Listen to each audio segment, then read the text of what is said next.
Hello, Courtney and Alex. Hello. Hi there. How are you guys? I'm tired as well. Yes, a little You tired. tired? Yeah, I mean, it's like 1,000 degrees outside.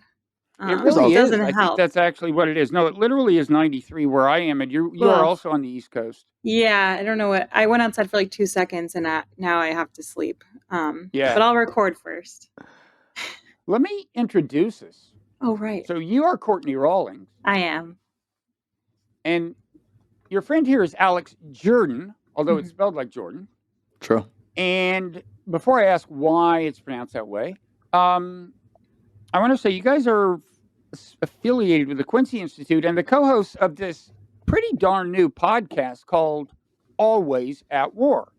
Now, coincidentally, as you may have heard, the United States is at war right now. Yeah. They weren't. I think when we scheduled this, was there a war going on? I get mixed up. Involving the U.S. directly? No, it was just weapons. It was just weapons we supply. But anyway, we are now. In fact, right before we taped, we heard that Iran had launched an apparently choreographed retaliatory strike designed not to kill anybody. Right. Apparently didn't kill anybody. So probably that will be that, for the time being. I don't mean I don't mean things won't get ugly, but I suspect that Trump won't retaliate for that. Who knows? He didn't last time in the first term when he killed Iran's military commander by assassination, and there was a similar kind of quasi-choreographed strike. So anyway, what we had decided even before we realized that we were going to be actually at war, when we taped this, we had said that we would each nominate a cause of war. What, like our nomination for the most important or most persistent or something cause of war. And since again, your podcast is called Always at War. And now that Iran has happened, I think we'll try to not only talk about some of the enduring causes of war, but how they may apply in this case. So first, you guys want to say a little about the Quincy Institute for people who I think most people listening have a sense for where it is on the spectrum? Sure. So it's a relatively new for DC's time standards. A couple of years old, like 6 years old now. A think tank. We're one of the very few orgs in DC that are actually pushing back against what has been like uniquely disastrous foreign policy consensus across parties for a great many years now. So seeking to restrain America's use of military force, advocate for using our considerable diplomatic muscle to prevent wars and, if not prevent them, bring a quick end to them. Courtney, what did I leave out? Well, we're transpartisan. So as far as, that whole thing goes, I think we do a really good job at, steering past partisan lines and really just focusing on the issue of maybe unending war is bad for everyone. Maybe doesn't make us safer. Maybe doesn't serve our interests particularly well. And it's not like we have a big glaring example blinking over our shoulders today. No, America never does it? No. So and as you said, it's transpartisan. So you've got, people on the left, and you've got people on the right. Now, there are two kinds of people on the right who sometimes do affiliate with the restrainer movement, as I guess it's called, because it's in favor of military restraint. You have the kind of Pat Buchanan type conservatives, I would say, represented by the American Conservative Magazine, and then you got your libertarians. Sure. I don't know if you have some of both of those. I know that Kelly Vlahos, who's there, was at the American Conservative for a while. But in any event, that's the basic idea, left, right. I'm wondering, I know early in the Trump administration, I saw some enthusiasm or some optimism, I guess, on the part of some conservative restrainers that Trump finally, he was talking the talk. He didn't like regime change. That was before yesterday when he said regime change is this PC thing, or the prohibition on talking about regime change was PC, and he was in favor of regime change. That was yesterday. We don't know what today is. But in any event, so he was going to stop the Russia-Ukraine war. He was going to, I think, he had taken credit for ceasefire in Gaza, and I think the idea was he was going to see that through and consolidate it. And then he was going to negotiate with Iran and defuse this whole tension with Israel. I am personally still sensing some tension between Israel and Iran. I don't know what vibe you guys have been picking up lately. Just a little bit. But my question is, have they finally given up hope? The people who are hopeful? Right. You can't speak for them. I know, and we're not talking about any one person, but what is your sense from those in the restrainer community who are optimistic about Trump? Sure, Cal. I think, Courtney, I'm going to jump in on this one. I think, love it. The thing about the presidency is that it has accumulated an extraordinary amount of power intentionally. The national security state has intentionally consolidated all of this power to wage war and unilaterally shape foreign policy in the executive branch. So I think that there is always a fair strategic bet if a president or a presidential candidate shows some openness to restraining U.S. foreign policy, that if they get in office and follow through on that, they will have the political power to actually push through some changes. So I think there was plenty of reason, like you said, rhetorically, that Trump, said a lot of things that were interesting about U.S. foreign policy. I mean, I don't know if you remember that first week in office, he talked about cutting the Pentagon budget in half. He talked about total nuclear non-proliferation deals with Russia and China.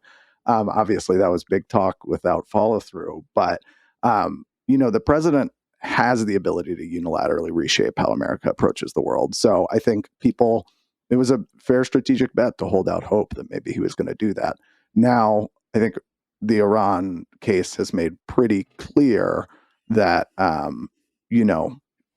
whatever his instincts are here, he is still being driven both within the U.S. And, you mentioned earlier, Trump may not want to respond to Iran's retaliation. I think a factor that's different now than compared to 2020 is Bibi and Israel's involvement. Israel can have a veto effectively over any diplomacy by continuing their war in Iran. It doesn't mean they necessarily will want to. I think there is maybe an off-ramp now as we speak.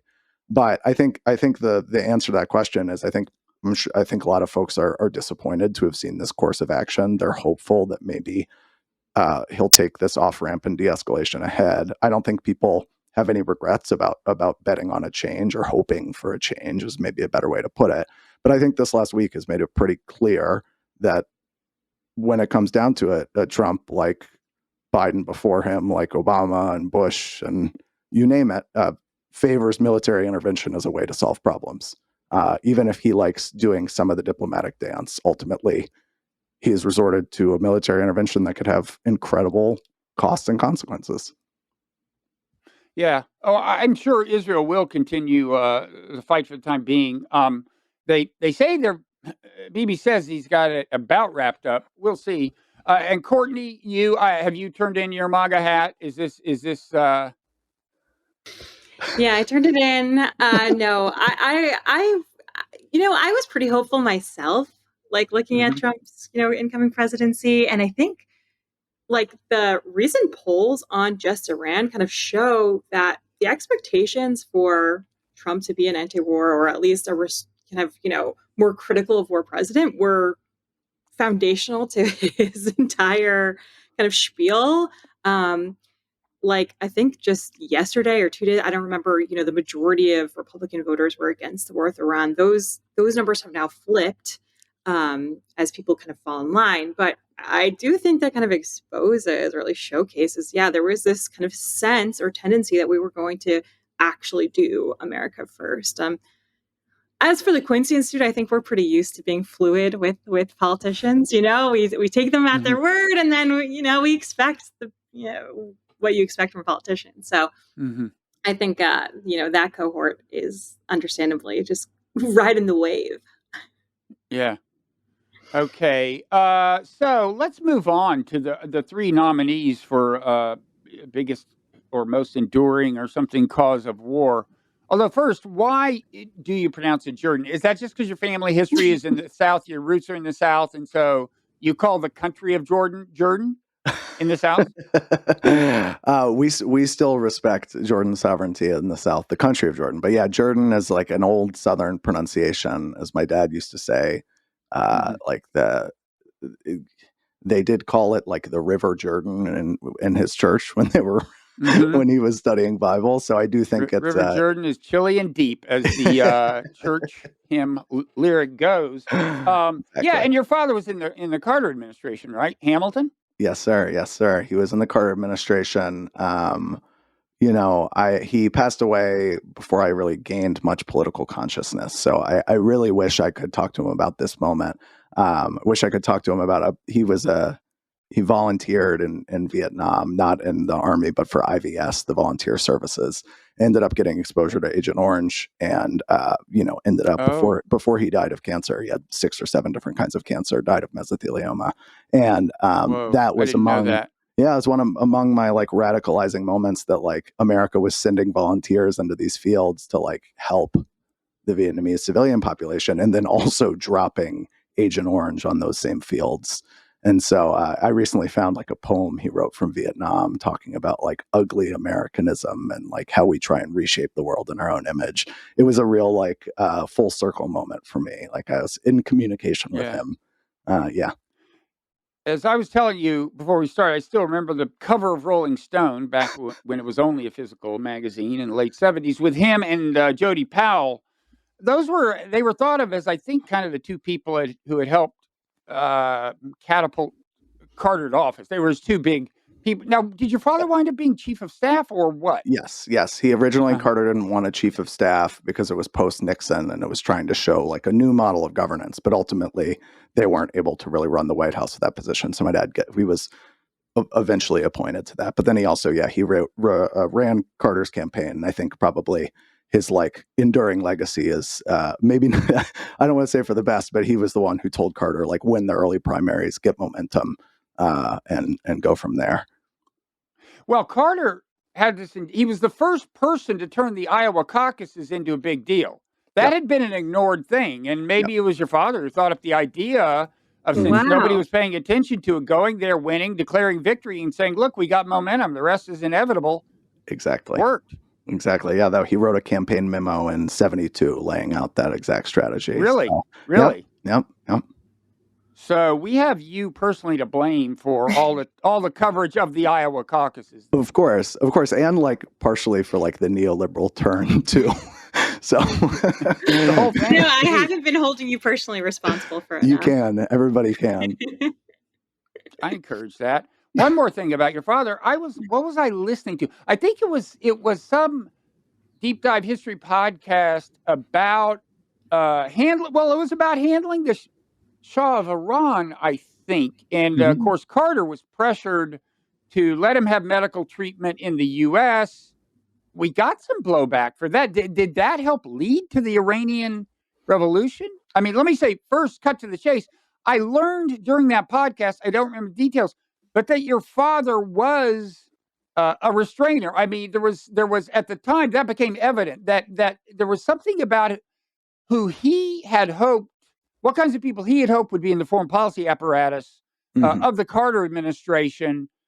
He wound up, I think, not being entirely thrilled, but it became evident that he was our kind of guy, I think.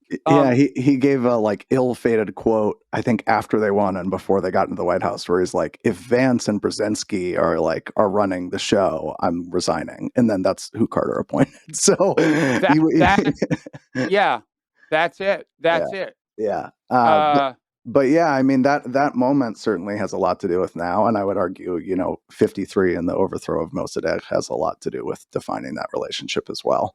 But the story of the U.S. and Iran goes back a long time. And it's this today was not inevitable. I'll say that. Probably not. Yeah, the U.S. helped overthrow a democratically elected president in 53. And then just one quick reminder before we launch, asking you for the right. So was the decision to let the Shah, so he had been deposed already, and no, because that was like 79. Was he still? Remind me. So when I'm they let him into the United States, what kind of blowback did that get? I'm the wrong person to give this exact Okay. detail, but yeah, they let him into the United States to get treatment for cancer. And then, maybe the hostage crisis But was while he was still overseas. I don't. yeah, it came back I'm to not gonna haunt be us able to say. somehow. Well, it always So does, doesn't Yeah. it? we do a lot of haunting things.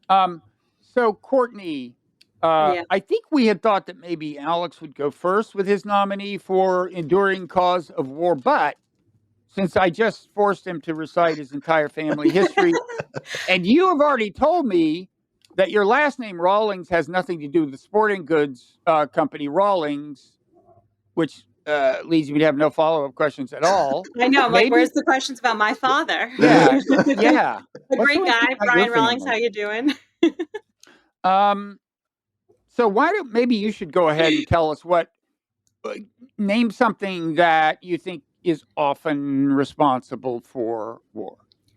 I would go so far as to say it's always responsible, at least partially, for having go to war. So, mine is like what I would argue is like one of the biggest reasons that the U.S. is constantly in conflict is because of moneyed interests. And there's a lot of them, so it's hard to kind of walk through all the ways that the U.S. is so entrenched financially in some of these wars. One of my favorite that we had a recent episode on was on Congress people directly investing in Pentagon contractors. So I think in 2024 it was between 24 million and 114 million or 113 million invested by these 50 plus Congress members into Pentagon contracts. And obviously they see returns on those contracts. It's led to a pretty bloated Pentagon budget, and a lot of happy Congress people who get a kind of benefit from the largesse of our insane, now nearing $1 trillion, soon to exceed $1 trillion Pentagon budget. So I'd say that that's pretty like, at the top. I mean, there's so many examples of how moneyed interests kind of are used to kind of keep us fighting wars, or at least keep investing in the war machine. I like today it came out. This is kind of an aside, but or maybe it was yesterday. There was like I think it was New York Post, of course, came out with a great expose on Nancy Pelosi's own kind of investment success. I think she made. They were saying she made between $40 and a few $100 million from her investments this year, and a lot of those. Not a lot. I don't want to make too strong of a point, but at least some of those, it could be argued, resulted from alleged insider knowledge, right? So, if say the U.S. decided to like bomb Iran, and you had some knowledge of that, it would be totally within reason that you'd go and invest in like Honeywell or Lockheed stock earlier that day, and all you have Now to do is that I assume is actually hypothetical. We're not. no. Although it's happened, like I'm not saying about Nancy Mhm. Pelosi, we'll see if she did that like as time goes on, because technically she would have to fill out some forms and kind of showcase what she invested in. There's actually an app called Autopilot that tracks people like Pelosi's, but also like you can follow up a whole bunch of other Congress people's investments. But Pelosi's performed 46% above other similar investment vehicles. Like she's just like really good at it. But when it comes back to like the Pentagon, I think Tommy Tuberville, he has a weapons portfolio of a few $100,000. And he allegedly, again, used his classified briefings as a member of the Senate Armed Service Committee to sell off Microsoft stocks, like just weeks before the Pentagon canceled the company's $10 billion contract. Something similar happened with Nancy Pelosi. Okay. These all, she just happened to also know that. With Tommy Tuberville, it's a little bit more obvious. He was sitting in the room. I don't know about Pelosi, but anyway, so there's these kinds of moneyed interests.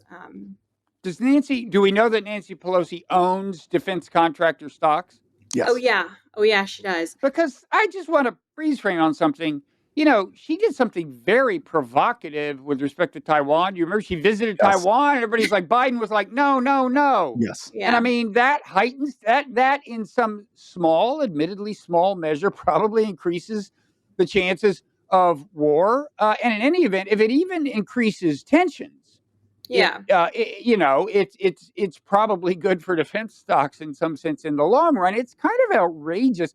It's funny. I heard somebody very recently referring to Trump's obviously pervasive corruption, and they were mentioning the Carter administration because Carter had a peanut farm, and I think he even had to put that in a blind trust. Yes, that's how careful they were in those days.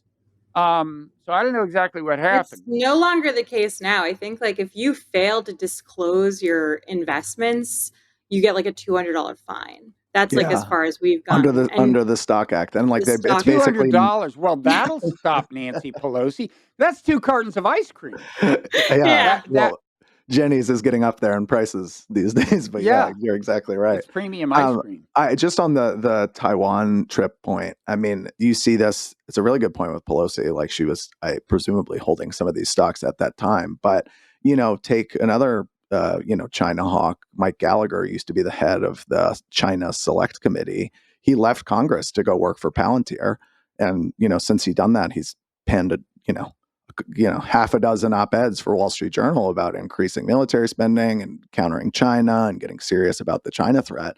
And, these are just the kind of relationships that are built between government contractors, Pentagon contractors, and people in office. And, they see a path not only to like getting campaign support, but for getting a job when they leave office too, a pretty cushy one.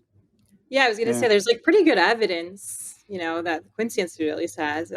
It's a good deal to, make nice with the Pentagon contractors, because after you leave office or say you're not reelected or say those same Pentagon contractors don't invest in your campaign and you risk losing, right? Well, don't worry. As long as you were like, again, this is alleged, but as long as you were, kind to them in some ways, there's often a door left open for you. And Mike Gallagher is like a great example. I mean, that's the revolving door of it all, but I think that is part of the moneyed interests. Universe. It's bad. I at some point discovered there was this guy, I'm pretty sure his name was Bruce Jackson.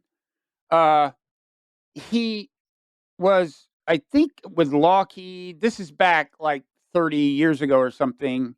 One of these big defense contractors, and he played a non-trivial role both in pushing, I think, Project for a New American Century, this neocon outfit that influentially pushed for war with Iraq, and the NATO expansion thing. There was like a committee to expand NATO or something. So he was like a dual use war technology himself. And that's I should say I've read that he's mellowed a little. He's not as anyway. He maybe he's moved toward the dovish. I don't know, but anyway, go ahead. Sorry. No, that's just par for the course. I don't have the numbers in front of me, but there's a former congressman, I think from Arizona, Keel. I think it's John Keel, who like now is like overseeing the external body that's reviewing Congress's appropriations to build all these new nuclear weapons that we're going to spend just like billions and billions and billions of dollars. I think actually maybe trillions of dollars, Courtney. Is that right? Yeah. But the point being, like, he went from being in Congress to being a board member for a defense company, and then turning around and also telling policymakers, we need to spend a shitload of money on building new nukes. And no, there's no worry about an arms race. And they're like policymakers that you're like friendly with, right? Like, it's great to get these former legislators in the door because, oh, look, they have all these connections. He's just like me for real. So they have like, they're more likely to like talk to someone and listen to someone who was in their shoes and who they're probably seeing make, I don't even know how much cash. Like, I can't even imagine how much money you make from investing or working at these, ginormous corporations who build our weapons, given that we provide weapons to 2/3 of all wars. Like we're also Is like, that right? yeah, Yes, and one or often more sides in Yeah. 2/3 of the world's active wars. I think that stat was pulled in It 2021 is or so 2022. criminal. It's amazing. Yeah. And by the way, Courtney, you mentioned Palantir. They represent this, growing, intersection between, defense spending and Silicon Valley. I mean, Silicon Valley's always kind of had some of that, but the AI thing and various other forces have, I guess maybe the Pentagon just finally latched on to the importance of digital technology or something, but it just seems like there's increasingly pervasive influence in both directions. I mean, more of people in Silicon Valley are China hawks. I mean, Yeah. there's another reason for that. If they Sam Altman, it's a way to keep the regulators off his back to say we gotta stay ahead of China and AI. But it's really a thing of kind of growing magnitude. And if there's anybody out there who hasn't seen Palantir CEO Alex Karp on video, treat yourself. Yeah. Treat yourself. It's like if you were producing a low budget movie and you found some guy and said, play this totally crazy guy, like really crazy, like really, really, really crazy. And it was like a not great actor. This is what you'd get. I mean, check it out.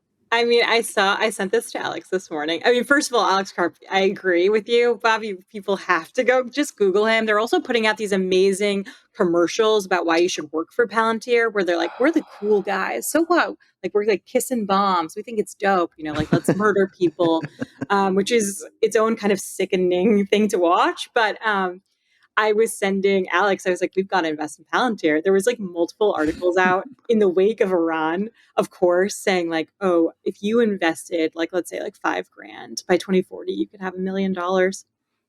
That's the kind of trajectory investors are seeing Palantir take. I mean, I think like VC money kind of ran dry in Silicon Valley, and what's even better and more reliable than the VCs is the freaking Pentagon, who doesn't even double check that you're doing what you say you're doing. There's almost no one overseeing or like, are you overcharging us? Are we paying $56,000 for a trash can? Which yes, has happened. It's way better than the VC people who want to see like some return on investment, plus that money ran out. So yeah, obviously they're going to come running to DC. I mean, it's just like a printing machine. You guys just print money over there. So yeah. Really quick, I'm not talking to anyone in DC. So on the Palantir front, I think it was Friday that one of the co-founders, because it was co-founded by Peter Thiel. And it's also Joe Lonsdale, I think is his name. But he gave a TV network cable news interview where he was talking about he was supporting regime. This is Lonsdale, yeah. Where he was like, "Oh, yeah, regime change in Iran would be great." And I'm actually very excited about the investment opportunities if the U.S. in Iran, if the U.S. can get all of the quote crazy people out of the government. So in some respects, they make it rather explicit. The idea of Palantir being opposed to crazy people, I mean, come on. And just quickly, there's a particular video of Alex Karp. Maybe Fear will get it. Yeah, have you guys seen the one where he says, we want them to fear? He goes on and on about how, like, our mission is to make everyone fear us. Yes. It's intense. I think, that should be the guy who's, designing our weapons. Someone who's like blood hungry, very obviously, and says it all the time. Actually, on the Iran front, I think I feel like I haven't double checked this, but last I saw, it was like up like 85% their stocks. Palantir in the wake of Iraq, but then of Iran, things did start to fizzle out in the last few days, I think. But anyways, like fighting wars, if Congress people are invested, okay, in these defense stock portfolios, and then the defense stocks rise the second there is a threat of war, let alone a real war. Yeah, that kind of is some sort of this AI stuff. They're also involved in Trump's immigration stuff. Certainly. But like they're very good at keeping track of people. I think they may also do targeting software. Anyway, Yes, Yeah, they do. They're using it in Gaza, I'm pretty sure. Right? yeah, and they just got I think they're up to 1.3 billion by 2029 that they expect to get for the Maven smart targeting system. It's all like Right, which the is why I'm promise going to be of a AI. millionaire in 2040. Right. Yeah. Yes, Courtney's abandoning her principles, but she will get rich, which is the excusable outcome. Yeah. Yeah. So, anything else to say about?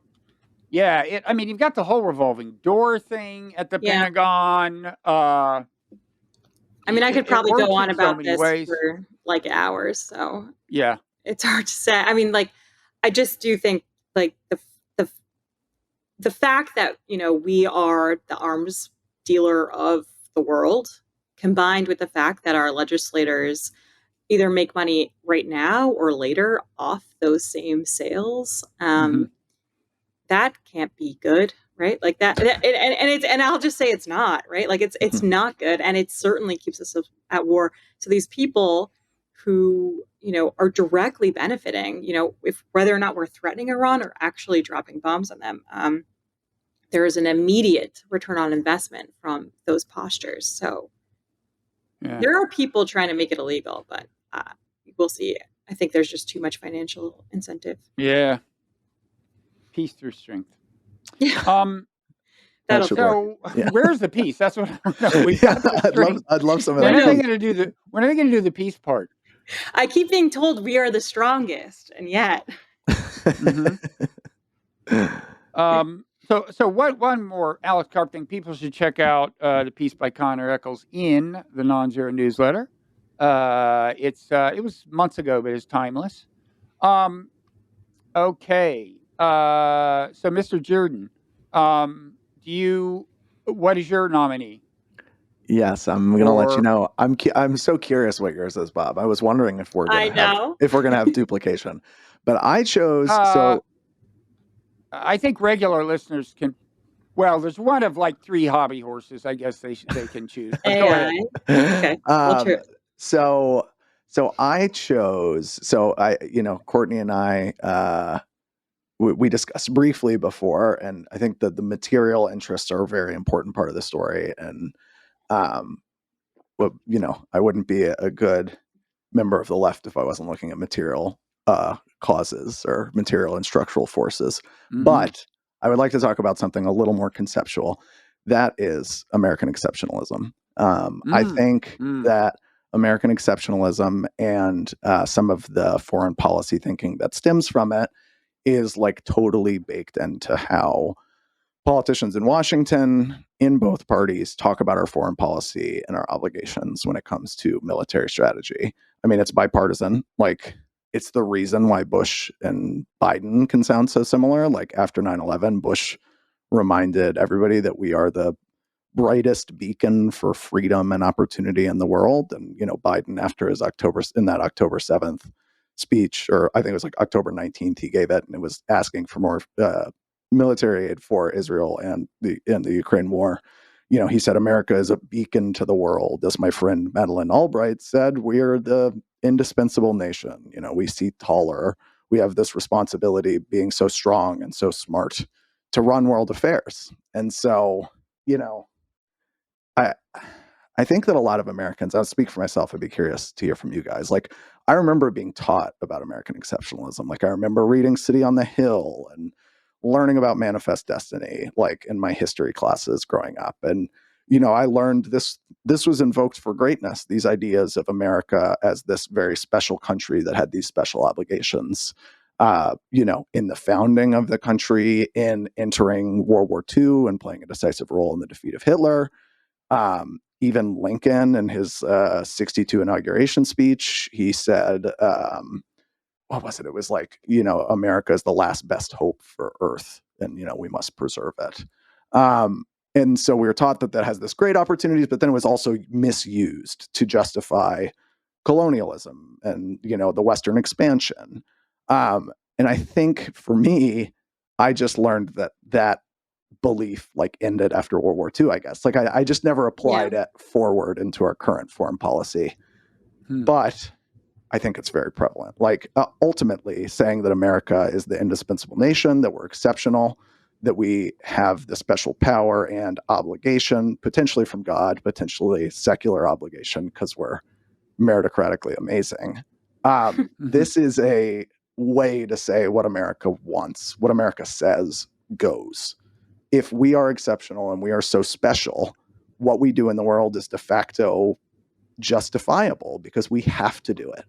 And this is what our whole foreign policy is built around, is creating this globe-spanning empire of bases and ability to intervene anywhere at any time because we have to. We are the king on the hill, and if anybody else did it, the world would fall into disrepair. And so to me, this is a load-bearing myth in foreign policy that really explains a lot about how we work in the world. Ooh, that's a good one, Alex. I think that's so relevant for what's going on today. I mean, I don't normally watch cable news, but I'm at my in-laws' house, so it's constantly on. And all I'm hearing What is channel? Just out of curiosity, which cable news? I will say one of them, and I'll tell you the other one off air. Newsmax is typically on, constantly. That's the moderate one? Yes. Yeah, that's the moderate. Oh, yeah, I see what you're saying. Yeah, that's the moderate one. Anyways, I think we may be headed to OAN, folks, but I will find out off the air. So that's been constantly touting, American exceptionalism, but also America's moral exceptionalism, right? So we have a moral requirement to do things like regime change in Iran, right? Because they're not just like us, right? They're not modeled under, liberal capitalists, whatever. And until they are, the world is not free. And so I do think like that, that it's not news to any of us. We were here, the global war on terror. I heard that constantly, but I gotta say, it's been a while since I heard that myth touted so openly. Kamala's speech at the DNC kind of, was similar. We must have the most lethal.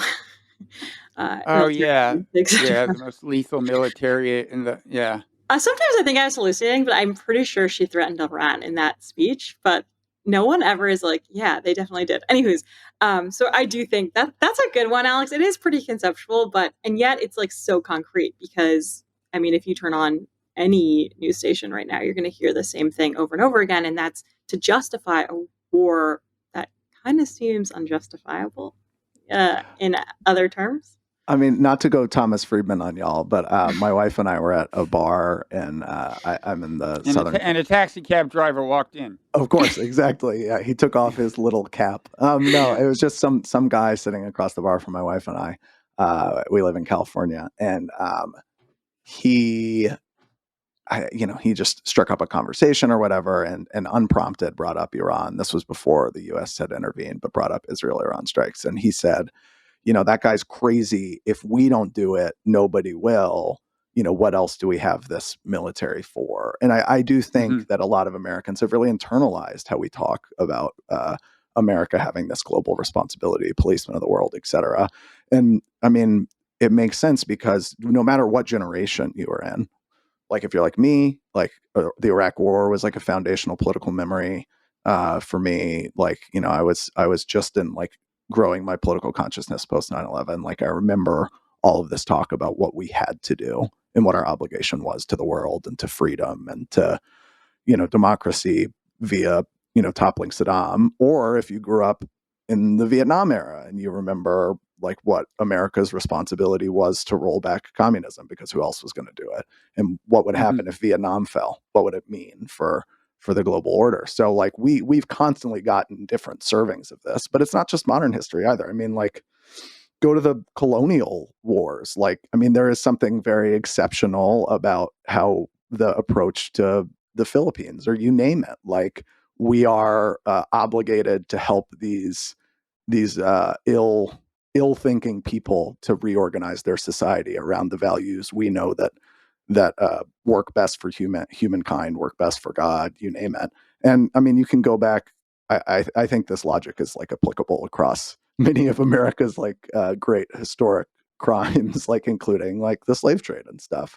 And I was like before this episode looking up some quotes just like interested in seeing how some of our modern presidents mentioned America's exceptionalism.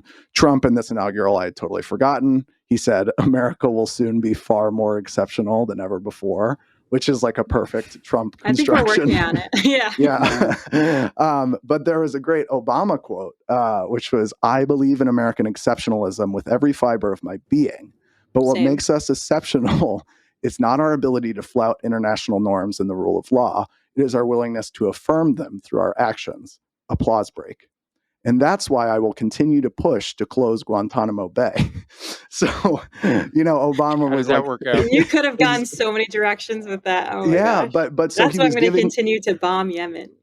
What was making us special is that we were overcoming primacy. Yeah. We were overcoming these logics, and we were imposing rule of law to how we approach the world. And then he cited something that he failed to accomplish. Gitmo is still open, and it's like part of the Trump administration's current deportation apparatus. And so like exceptionalism and like the way we think about ourselves and our responsibility to make the world right, like can really be invoked in all these different directions by politicians. But ultimately, it is like an justification that is so popular in Washington. It's so popular with like all of our modern presidents that I think it's important to deconstruct the myth. That's definitely one of our goals with this show. Yeah, well, it was a laudable sentiment on his part. He probably thought at the time that he would close Guantanamo. And, he had his virtues, I got to say. He did get the Iran nuclear deal done, and that took some heavy lifting. Most definitely. Because there were, the pro-Israel crowd, for reasons that have been illustrated again, was not enthusiastic. And in fact, Trump could have had basically a return to that deal, but he wasn't willing to let Iran enrich even to 3% under very strict monitoring. But yeah, Obama, I got to say, compared to Biden, compared to George W. Bush, compared to Trump, there were, he had his foreign policy fiascos. Sure. But who among us isn't responsible for, hundreds of thousands of deaths in Syria and Libya or whatever? No, he's not totally. Now, we're talking about a Nobel Prize winner. I don't want to hear you talking down to my president. No, but I hear you. That was. Did Carter win the Nobel Prize? I think he did in like he 06. For I want to say. And the Egypt-Israel thing. Yeah. By the way, you said you read City on the Hill. Do you mean there was like an original sermon by Winthrop or something, right? You're talking about the actual sermon?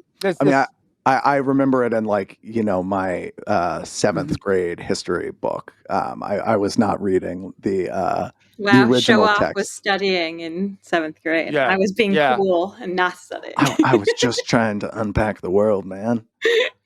Just trying to understand this crazy ride we call life. Yeah. So yeah, this is kind of related to my candidate, but we're not there yet. But I'll tell you where we are. We are on the verge of overtime. As regular listeners and viewers know, this is such an exciting moment for me.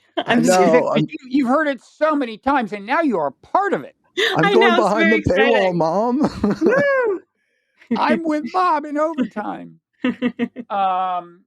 Many people don't know what happens there, because they're not paid subscribers to the Nonzero newsletter. It would be that easy to know what's going on in overtime, but they don't. So they think just regular stuff happens there. It is.